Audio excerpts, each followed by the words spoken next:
Marriage is God's idea. Societies fall apart.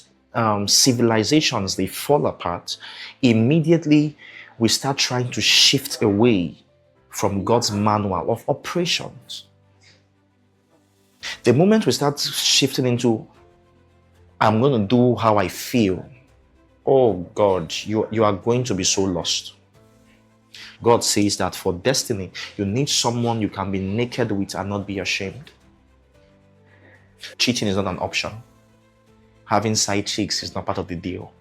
Men are God's, just the way you have a memory card where you store things inside. Men are God's memory cards. What I mean by that is that it's through men that God stores his knowledge upon the earth. You do not need marriage if you're going nowhere. If you're doing nothing, you don't need help. Love is a deliberate decision you make. One of the major signs of love is sacrifice. So you should choose stability over passion. Passion is selfish. Passion is personal. Stability means you're thinking of the future. And that's one of the great questions you should ask yourself. Would I want my wife or my kids to be like this girl? As Africans, how much scar we carry emotionally, we don't know. It's when we now become adults, we start manifesting them and you're like, where is this thing coming from? In a world full of confusion, pressure, and distractions, we help create content that gives clarity, direction, and practical wisdom that you can apply in your everyday life. So if you're a young person out there trying to figure out life, build a future, and stay grounded in God, then you're in the right place. Welcome once again to the podcast. Hello, family. Welcome again to our channel. Like I'll always tell you, it's our channel. It's all of us that have it. So you're welcome again. Always thank you for sharing. Thank you for liking. Thank you for watching. Thank you for subscribing. And also thank you for sharing with your community. And this week is going to be, it's going to be nice. The things we're going to be sharing about, I know you can already see it on the title, but it's going to be wonderful. So it's something I have always wanted to do for a while now. So let me give you a quick story. So how did I come to this title that we're sharing about right now? One time we are home, then the house was, my wife was around.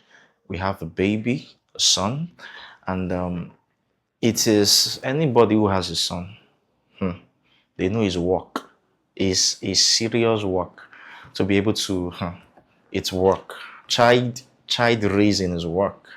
So my wife's younger sister was just observing the stress, the hustle, the bustle to just raise our child. And one day she just said, what's the essence of marriage given this work?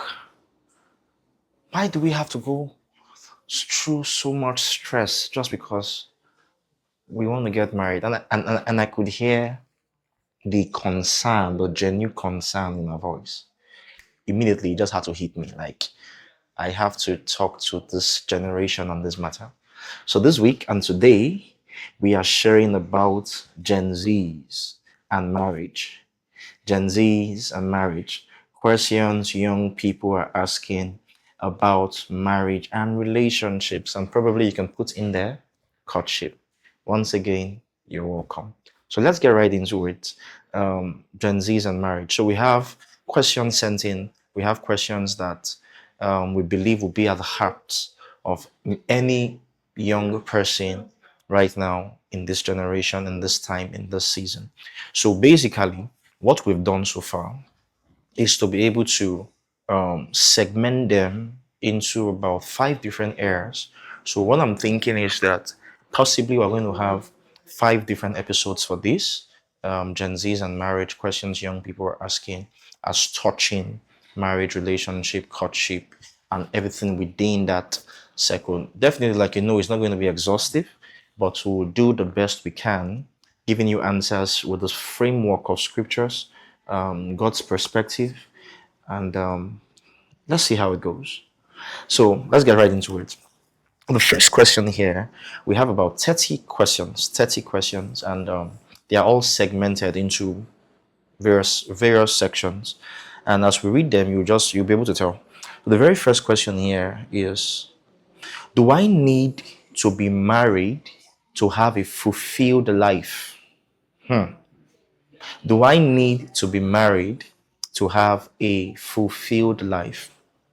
Now, first thing I want to say, when it comes to the issue of marriage, now we live in a time and age where there is so much information, so much information out there as touching a lot of things. I can remember clearly listening to someone, and the person was trying to talk about marriage, and the person was speaking about the fact that the origin of marriage was because of lands. People needed to get married because they had large farmlands they needed to farm on. I'm like, what's doing this person? So we have, and you could see, and this person I'm telling you about who was speaking about this is a renowned speaker, popular speaker, and people just feel because somebody is saying something boldly, it means that what they are saying is true. Not necessarily so. So first of all, before we get right into the series, we want to lay a pure foundation, a certain foundation, a sure foundation. When it comes to the issue of marriage, the first thing you must know is that marriage is God's idea. We did not sit down together as human beings at any point to say, I think it's a good thing if we get married. No, we never sat down to have that conversation. Marriage is and still God's idea. So if marriage is God's idea, it simply means that you and I will have to go back to Him to be able to get the manual for its operation. It doesn't matter what generation you are in, whether you're in Gen Z, you're in Gen Alpha now, or whatever gen you are in. Even when in the next 1,000 years from today, from this recording, marriage is God's idea. Societies fall apart. Civilizations, they fall apart. Immediately, we start trying to shift away from God's manual of operations.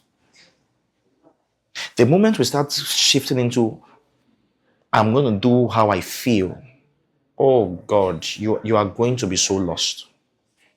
So before we get right into answering these questions, the first thing we want to settle is that marriage is God's idea. Whether you're 21 trying to get married, you're 25 you're trying to get married, you're 26, you're 30, whether it's in this generation, the next generation, the previous generation, it doesn't change. That's not changing. Marriage is God's idea. So from that standpoint, we want to try to go right into this question. So watch this. Do I need to get married to have a fulfilled life? Now, first of all, the answer is yes and no. Now, and I'm going to explain yes and no. That's sometimes not every question has just a yes or a no, because sometimes some questions are yes and no, depending on certain factors. So yes, why do I say yes? It's because from the origin of marriage, through which the scripture gives us, the major reason why God instituted the institution, first from God's perspective, was so that man or mankind can have partners in order to fulfill their assignment, calling, and purpose for their lives. So God comes in Genesis 2 and it says that God said it. Adam did not know he needed a wife. Never knew. God said it's not good for the man to be alone. I'm going to help him. I'm going to make him a help suitable. That's what the word meet means. A help meet for him. A help suitable for him. That statement institutes the marriage institution, or brings about, or is the origin of the marriage institution. So, if from that standpoint, the reason why God instituted it in the first place is so that we can have partners in destiny. You cannot do destiny alone. There is an amount of partnership. There is a level of partnership that friendships cannot give to you, that family cannot give to you, that your closest friend cannot give to you. There is a level of partnership that comes from intimacy, emotional, a depth of partnership that certain other forms of partnerships will not be able to give to you. God says that for destiny, you need someone you can be naked with and not be ashamed. So in that sequence, it's yes. So if you're within that category, and you understand what I mean by category, you're within that space where you ought to get married and you are not, it becomes a challenge. Because within that scope, fulfillment will come based on the partnership that you have in marriage. Now, on the second note, no, because not everybody's going to get married. Oh, I know it's, but that's the truth. And it's not because Jesus was speaking. He said there are certain people who were born eunuchs, there were some who were made eunuchs. And in that context, what I was trying to say, we've had people who have lived a fulfilled life without actually getting married. But you see, those people are what we call outliers. It's not the norm. They are outside the norm. So except you are within that category, and you must be sure from God's perspective or the nation calling purpose for your life that you are within that category. They are called outliers. For example, Jesus, he did not need marriage to have a fulfilled life. For example, Paul never had to get married to have a fulfilled life. And beyond those, I've seen certain persons in contemporary history who did not need to get married to have a fulfilled life. You see now. But you see, you must be sure to know you are within that category, because when Jesus was talking about the fact that some were born eunuchs, they made themselves eunuchs, he was talking about the ability to stay and not want marriage. So you must be sure you have that ability. If not, you'll be thinking you do, or you can psych yourself into thinking you do. It will end up being a disaster. So again, back to the question: do I need to be married to have a fulfilled life? Is yes and no, depending on God's calling upon your life. If God's calling towards you is that you ought to get married, then marriage becomes one of the prerequisites for fulfillment. Now, not the only prerequisite, but one of the prerequisites for getting married. Certain persons, God may have ordained for them to get married, and because of situations here and there or some man-made situations, they never end up being married. Does that mean their lives will not be fulfilled? Their life will still be fulfilled. But there's an extent of fulfillment we are talking about here. So it's a yes and no answer depending on God's calling towards you. Oh, second question. Can I build a successful career and a healthy marriage at the same time? Yes, you can. And I understand this is one of the fears of young people. They just feel, oh, if I'm going to get married, how do I focus on my career? How do I focus on my life? The truth is, as a matter of fact, marriage gives you a form of focus. It does. You're not walking around thinking about, could this be my wife? Could this be my husband? Could this be my wife? The moment you're locked in marriage, when it's God's way, when we know that cheating is not an option, having side chicks is not part of the deal. It's just this woman in my house. You see, but it gives you that kind of marriage gives you a form of focus. And when you have that focus, you can then shift it to your career. Marriage and your career, they are not fighting. You can marry and have a very, very good career path. Yes, you can. Yes, you can. Simply because marriage gives you a form of focus. That's a beautiful question. This one says, how do I know? Very beautiful question. How do I know I am ready for marriage and I am not just being lonely? How do I know I am ready for marriage? I am not just being lonely. There are certain indicators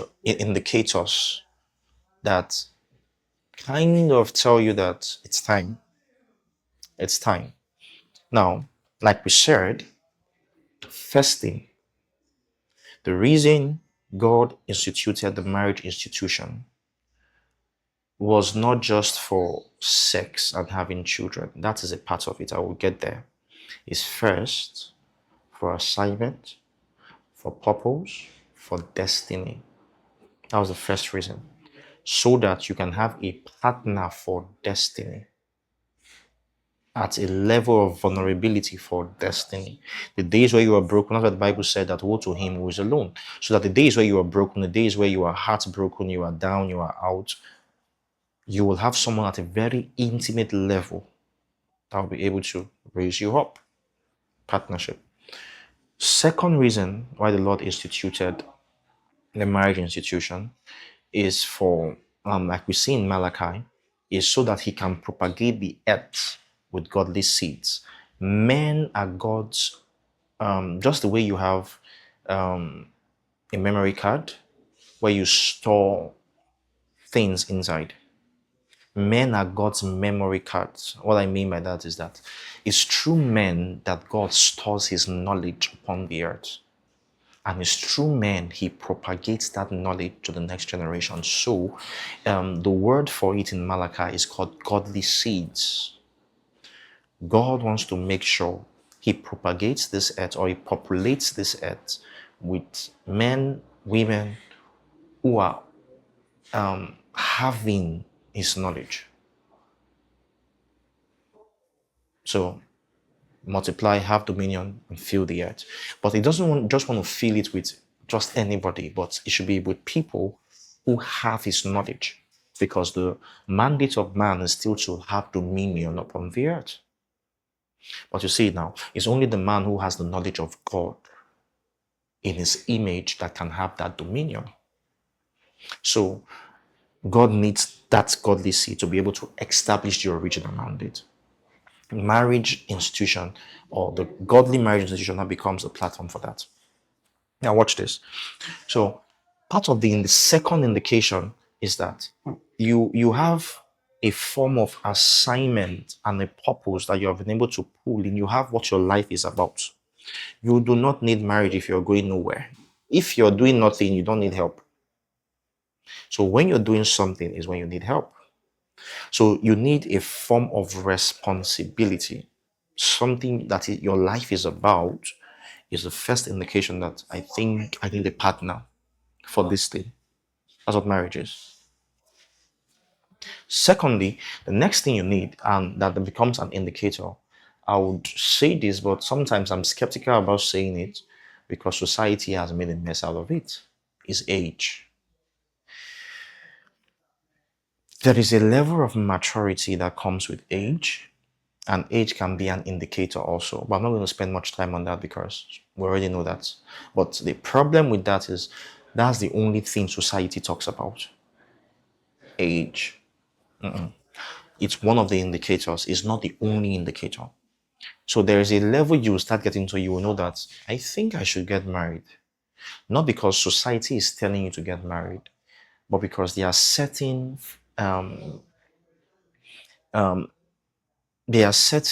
factors, there are certain actions that should be carried out within a specific stage of your life.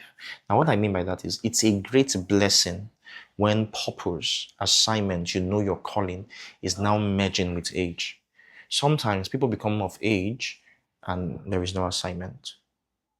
That's that becomes a challenge. It's not like you cannot get married, but the marriage is just going to be like every other expected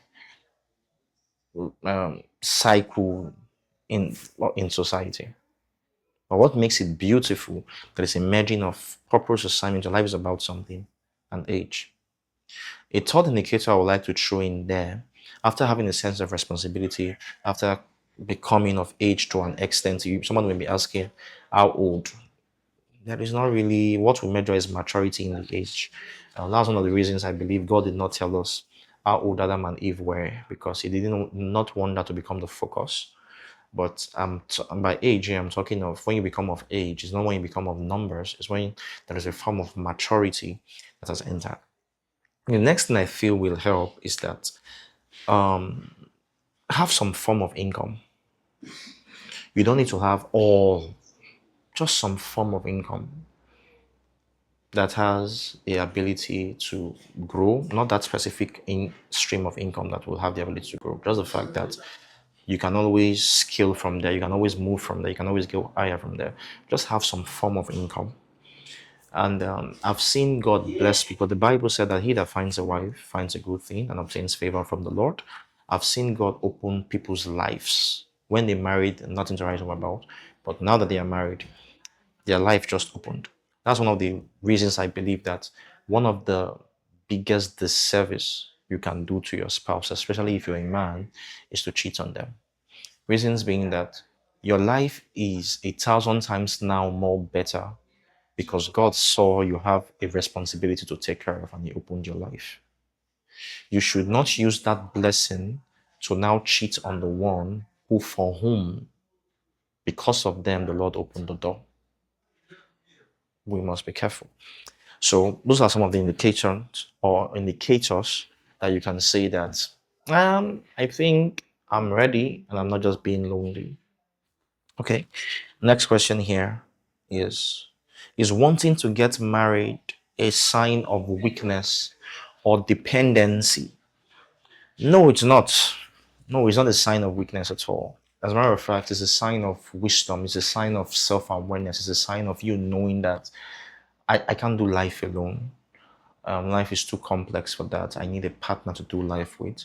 Yes, there are certain persons who may have, as you well know, want to marry because we have a name for them now. You know, they are called gold diggers, to take advantage of somebody else. They are not even part of this conversation. But if you have a genuine reason you want to get married, you're thinking, it's going to show I'm weak. No, it's going to show you're smart. It's going to show that you understand God's command to us as men and as humans, and you need a partner for destiny. So, wanting to get married is not a show of weakness at all. It is a sign that you understand God, you understand life, you understand his wants, his needs, and his commands. So it's not a sign of weakness. This one says, am I settling if I choose stability over passion? Very beautiful question. Am I settling if I choose stability over passion? You are not settling. It's wisdom. It's the way life should be. And what this person is trying to say is that, as young people, we are we are that thing we call many times what we call love bar. It's just hormones and chemicals moving. Listen to me, young people. See, love is a deliberate decision you make. And love, one of the major signs of love, is sacrifice. Never forget that. Sacrifice is a major talk in the discourse of love.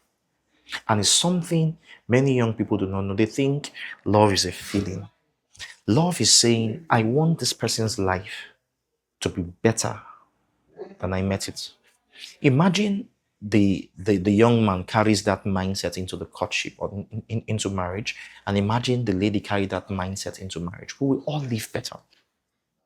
But sometimes, because of our broken past, broken upbringing, We are just looking for people to feast on them emotionally, feast on them because we've had a rejected and broken past. No, no, no, no. That's selfish. That's selfish. So you should choose stability over passion. Passion is selfish, passion is personal.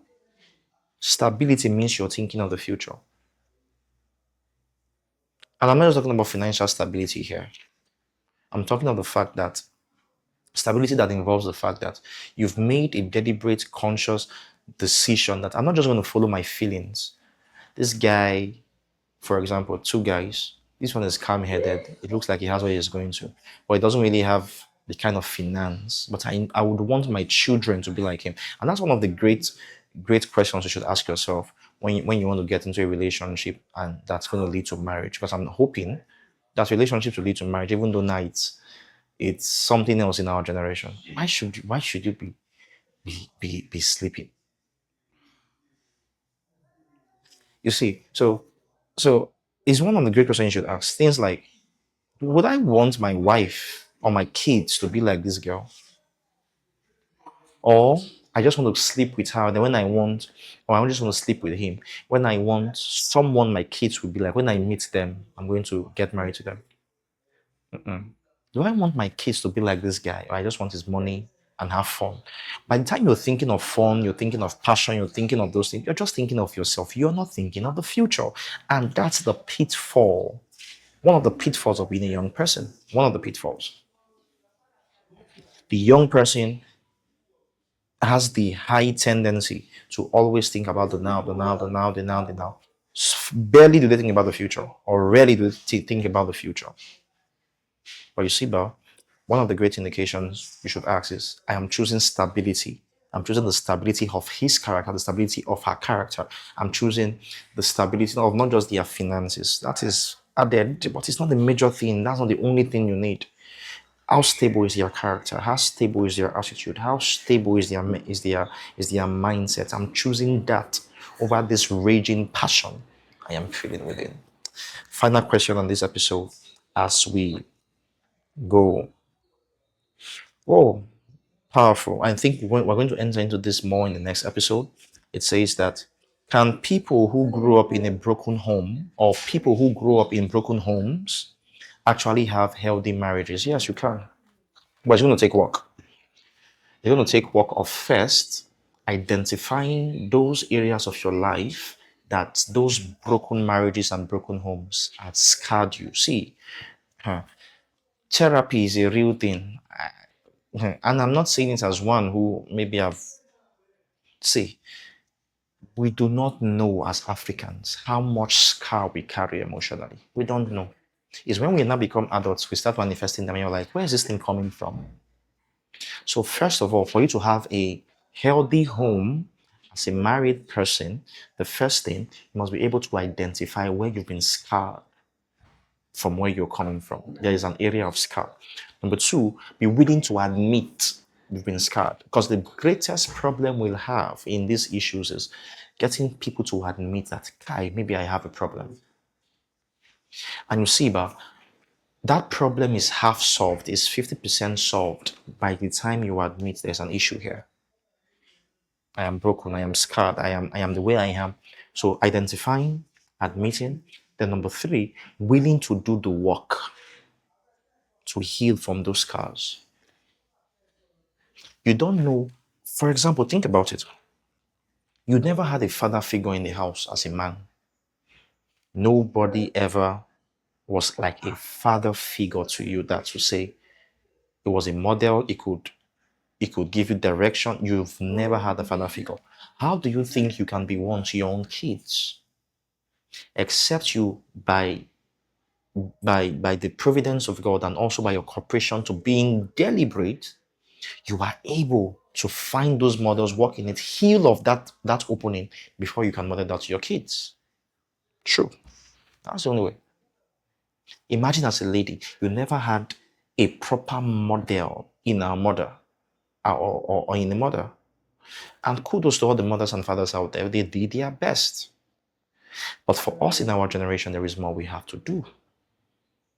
If you come from a broken home, it is very possible. As a matter of fact, you have enough experience to be able to not repeat it again, especially if you know how to do business with such experiences. So we've come to the end of this episode. Thank you for watching. Thank you for sharing. This is Gen Z's and marriage. Questions young people are asking about relationship, courtship, marriage, and everything within that space. This is part one. I'll see you again in the next episode.